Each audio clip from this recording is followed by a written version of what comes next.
माँ, माँ।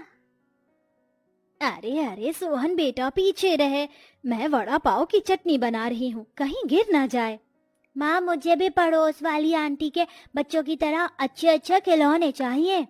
खिलौने? अभी कुछ दिनों पहले ही तो मैंने तुझे नई बॉल दिलाई थी।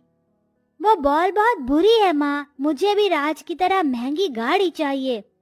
देख बेटा, राज बहुत अमीर है, हम अमीर नहीं हैं। मैं कुछ नहीं जानता, मुझे चाहिए तो बस चाहिए। अच्छा कुछ दिनों का इंतजार कर ले, मैं लाने की कोशिश करूंगी। रेखा ने ऐसे बोलकर अपने बच्चे का मन बहला दिया। कुछ देर बाद उसकी चटनी तैयार हो गई और वो वड़ा पाव बेचने बाजार में अपना ठेला लेकर आ गई। वड़ा पाव ले लो, वड़ा पाव गर्मा गर्म, खट्टी मीठी चटपटी और नारियल की चटनी के साथ वड़ा पाव। अरे रेखा जी, मुझे एक वड़ा पाव दीजिए। देती हूँ। बहुत ही स्वादिष्ट है भाई, इसमें थोड़ी सी मीठी चटनी डालिए ना। अभी डालती हूँ। रेखा ने चटनी डाल दी। उस आदमी ने वड़ा पाव खाया और वो 20 रुपए देकर वहां से जाने लगा। अरे सुनिए, ये आप क्या देकर जा रहे हैं? वड़ा पाव के पैसे। अब वड़ा पाव 20 का नहीं 40 का है। है क्या? 40 रुपए? लेकिन रेखा जी, मैं तो अभी कुछ दिनों पहले ही वड़ा पाव खा कर गया था, तब तो 20 रुपए का ही था। जब 20 रुपए का था, लेकिन अब पैसे बढ़ गए हैं, जल्दी मेरे पैसे दीजिए। उस आदमी ने मुंह सा बनाकर पैसे दिए और वो वहां से चला गया। पूरी दुनिया पैसा बनाने पर है, महंगाई कितनी बढ़ गई है। ऐसे में अगर मुझे भी अमीर बनना है तो मुझे जमाने के साथ साथ ही चलना होगा। अब से मैं वड़ा पाव 40 का ही बेचूंगी, तभी कुछ बात बनेगी। रेखा के मन में अमीर बनने के लिए लालच जाग रहा था। उसने अपना वड़ा पाव के रेट दोगुने कर दिए थे, लेकिन जिन लोगों को उसका वड़ा पाव पसंद था वो अभी भी उसी से वड़ा पाव खरीद कर खाते थे। बहन, अगर 2 दिन तुम्हारे हाथ का वड़ा पाव नारियल की चटनी के साथ ना मिले तो मैं तो चिड़चिड़ी हो जाती हूँ। लाओ एक बढ़िया सा वड़ा पाव लगाओ। अभी लो। इसी तरह से रेखा की दुकानदारी चल रही थी। वो अच्छी किस्म का माल लगाकर सफाई से वड़ा पाव बनाकर बेचती थी, जिसकी वजह से उसके ग्राहक लगभग बंधे हुए थे। एक दिन रेखा वड़ा पाव बेचने के बाद अपने घर लौट रही थी कि रास्ते में उसे एक बड़ा रेस्टोरेंट दिखाई दिया। कितना बड़ा रेस्टोरेंट है, इसे चलाने वाला भी कितना ज्यादा और अमीर होगा ना। काश मैं भी इतनी अमीर हो पाती, फिर मैं भी मॉल वगैरह से शॉपिंग करती, अपने बच्चों को बड़ी गाड़ी में घुमाती। रेखा ऐसे ही सोचती हुई घर आ गई। जब वो अपने घर के बाहर खड़ी हुई थी तब उसने अपने पड़ोस वाले घर को देखा। वो 2 मंजिल का काफी बड़ा घर था। पास में ही गाड़ी खड़ी हुई थी और परिवार की चहल पहल की आवाजें आ रही थी। एक इन लोगों की जिंदगी है, जो सोचा वही मिल जाता है, और एक तरफ हम गरीब हैं। बस बहुत हुआ, अब मैं और इस गरीबी में नहीं रहूंगी। मैं भी अपने बच्चों को वो सारी खुशियां दूंगी जो अमीर लोग देते हैं। उन्हें अच्छा खिलाऊंगी, अच्छा पहनाऊंगी। रेखा के मन में न जाने क्या चल रहा था। यही सब कुछ सोचते हुए वो अपने घर के अंदर आई, जहां उसका पति और बच्चे उसका इंतजार कर रहे थे। अरे रेखा, आज आने में देर हो गई। लेकिन कमाई क्या हुई? वही 100 या 200 की बचत। ऐसा मत कहो रेखा, 100 या 200 में भी हमारा गुजारा हो रहा है, तो और क्या चाहिए।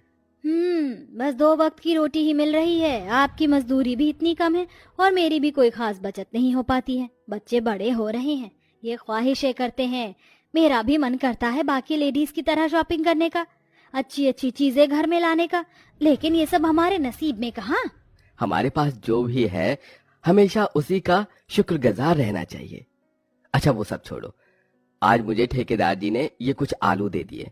बोल रहे थे कि उनके किसी काम के नहीं है, एक नजर इन्हें देख लो। रेखा ने आलू चेक किए। सभी आलू सड़े गले थे और बहुत में कीड़े भी पड़ रहे थे। अरे कितने गंदे आलू हैं। मालिक को क्या मैं कोई भिखारी या पागल लगता हूँ? अरे फेंको इन्हें। 1 मिनट रुक जाइए मोहन जी, ये आलू मत फेंकिए। क्यों? मैं इन आलूओं को वड़ा पाव का भरता बनाने में इस्तेमाल कर सकती हूँ। इनका? रेखा, कहाँ दिमाग है तुम्हारा? ये चीज तो खराब है और तुम तो नग जैसी चीजों का इस्तेमाल करती थी। जानती हूँ, लेकिन मोहन जी मैंने जान लिया है, ईमानदारी से काम करते रहने से कोई कामयाबी नहीं मिलती है। सुबह से शाम तक ना जाने कितने ग्राहक आते हैं, लेकिन बचत नहीं होती। इसकी वजह है क्योंकि हम कुछ ज्यादा ही अच्छा माल लगाते हैं। पता है ये बड़े बड़े रेस्टोरेंट वगैरह जो होते हैं ना, ये ऐसी ही चीजें लगाते हैं जिसकी वजह से इन्हें मुनाफा ज्यादा होता है। रेखा, ये तुम कैसी बातें कर रही हो? वो लोग नियत के साफ नहीं होते हैं जो ऐसा करते हैं। तुम चाहती हो कि तुम्हारा चलता हुआ काम ठप हो जाए? मुझे मत सिखाइए मोहन जी, मैं अब इस गरीबी से तंग आ गई हूँ। मैं ना अपने बच्चों की कोई फरमाइश पूरी कर पाती हूँ, ना ही अपनी। लेकिन अब ऐसा नहीं होगा, मैं वही करूंगी जो मेरे मन में आएगा। मोहन ने रेखा को बहुत समझाने की कोशिश की, लेकिन वो नहीं मानी। उसने उन्हीं सड़े हुए आलूओं से भरता बनाया और साथ ही उसने बेसन चटनी के लिए टमाटर वगैरह भी सभी घटिया किस्म के खरीदे। अरे वाह, इतने सारे वड़ा पाव का सामान पहले के मुकाबले आधे से भी कम दाम में आ गया। रेखा बहुत खुश हो रही थी। उसने अपने पुराने दामों पर ही लोगों को घटिया किस्म के वड़ा पाव बेचे। उसके ठेले पर उसकी पड़ोसन भी आई। कैसा चल रहा है सब कुछ रेखा जी? अरे रजनी जी, आप सब अच्छा ही है। चलो अच्छा है, आज तो मेरे बच्चे वड़ा पाव खाने की जिद कर रहे थे तो सोचा कि आपसे ही लेती चलो। वैसे मैं अपने बच्चों को ऐसे स्ट्रीट से खरीद कर कुछ भी नहीं दिलाती हूँ, पर आप तो अपनी ही हैं। सही कहा।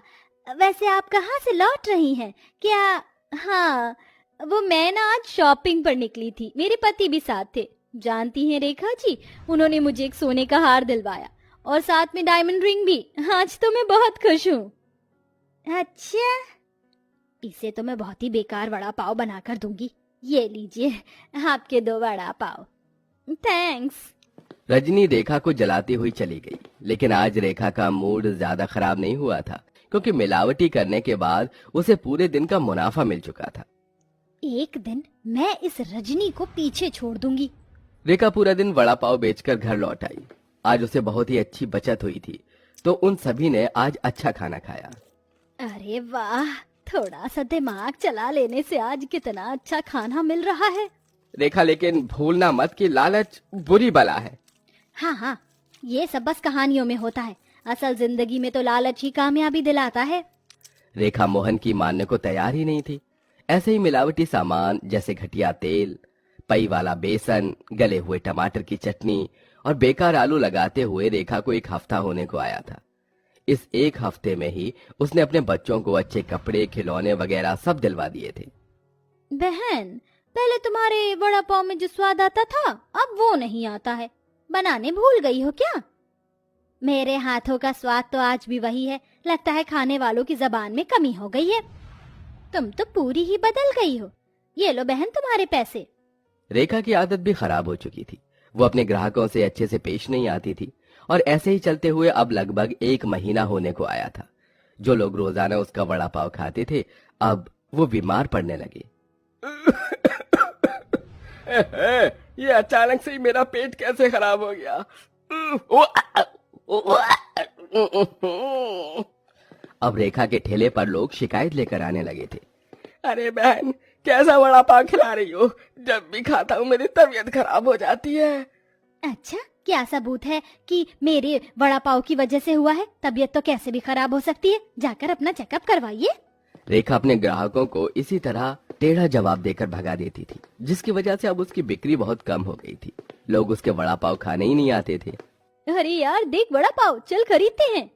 नहीं, यहाँ से मत लेना। जानती है मेरी दादी माँ बता रही थी ये कोई खतरनाक चीज की मिलावट करती है, इसके यहाँ के वड़ा पाव खाकर सभी की तबीयत खराब हो जाती है। क्या सच? तब तो चल हम कहीं और से लेकर कुछ खाएंगे। अब रेखा के ग्राहक इसी तरह से जाने लगे थे। अब ना उसके बड़ा पाव में वो पुराना स्वाद था और ना ही अच्छा सामान। दिन में अगर एक ग्राहक भी आ जाता था तो वो भी फिर कभी नहीं आता था दोबारा। लगातार ऐसा ही चलने से रेखा परेशान हो गई। उसे अपनी गलती भी महसूस हो रही थी, लेकिन वो उसे मानने को तैयार नहीं थी। एक दिन वो अपने पति से बोली, अजी मैं कोई दूसरा काम करूंगी। ना जाने किसकी नजर लग गई मेरे काम को, कोई ग्राहक ही नहीं आता है। अरे नजर नहीं लगी, लालच खा गया। मैंने तुम्हें कितना रोका था रेखा कि लालच मत करो, लेकिन तुम नहीं मानी और तुमने अपने हाथों से अपने ही पैर पर कुल्हाड़ी मार ली। तुमने अपना चलता हुआ काम खुद ही ठप कर दिया। जानती हो, कामयाबी मेहनत से मिलती है, लालच से नहीं। तभी तो कहते हैं कि लालच बुरी बला है। अपने पति की बात सुनकर रेखा सिर पकड़कर बैठ गई। अब उसे अपनी गलती महसूस हो गई थी। उसने आगे से फिर कभी लालच न करने की कसम खाई और वापस से अच्छी किस्म का सामान लगाकर ही उसने काम को दोबारा शुरू किया।